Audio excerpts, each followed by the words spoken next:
আপনারা জাতীয় নাগরিক পার্টি এনসিপি এবং 11 দলের পক্ষ থেকে শুভেচ্ছা জানবেন, সালাম দিবেন। 11 দলের পক্ষ থেকে আমি নাহিদ ইসলাম এই 11 আসনে আসন্ন ত্রয়োদশ সংসদ নির্বাচনে প্রতিদ্বন্দ্বিতা করছি। আমি বাড্ডার ছেলে, বাড্ডা আমার জন্মস্থান। আমরা 11 দলীয় জোট একটি দুর্নীতিমুক্ত, বৈষম্যমুক্ত, সন্ত্রাস চাঁদাবাজিমুক্ত বাংলাদেশ প্রতিষ্ঠা করার জন্য এবারে নির্বাচনে অংশগ্রহণ করছি। আসন্ন নির্বাচনে আপনাদের 2টি করে ভোট থাকবে। আপনারা অবশ্যই 11 আসনে শাপলাকলিকে ভোট দিয়ে জয়যুক্ত করবেন। শাপলাকলি সংসদে আপনার কথা বলবে, জনগণের কথা বলবে। এই অত্র এলাকার যে সকল সমস্যা রয়েছে সেই সকল সমস্যা নিয়ে কথা বলবে এবং আমরা এই অত্র এলাকায় খেলার মাঠ সহ আমরা চাঁদাবাজি নির্মূলে কঠোর ব্যবস্থা নিব এবং আমাদের যে গ্যাস সংকট রয়েছে, যানজটের সমস্যা রয়েছে, সেগুলো নিরসনে আমরা উল্লেখযোগ্য কার্যকর পদক্ষেপ গ্রহণ করব এবং আপনারা গণভোটে অবশ্যই হ্যাঁ পক্ষে ভোট দিবেন। হ্যাঁ পক্ষে ভোট দেওয়ার মাধ্যমে সংস্কারের অগ্রযাত্রাকে আপনারা অব্যাহত রাখবেন। এবারে ঐতিহাসিক নির্বাচন, এবারে নির্বাচনে আপনারা ভূমিদস্যু, চাঁদাবাজ, সন্ত্রাস তাদেরকে পরাজিত করার নির্বাচন।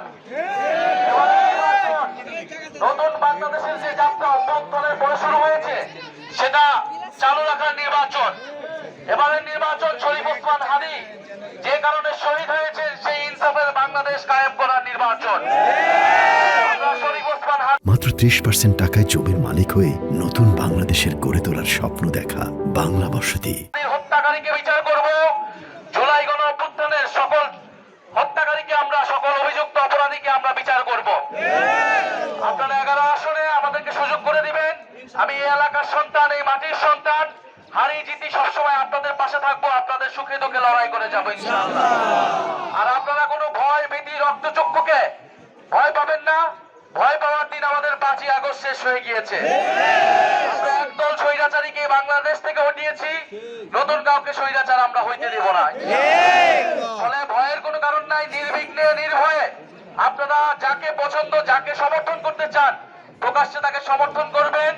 ইনশাআল্লাহ শাপলাকলি আপনার গণতান্ত্রিক অধিকার, আপনার ভোটাধিকারের পক্ষে থাকবে। আসসালামু আলাইকুম।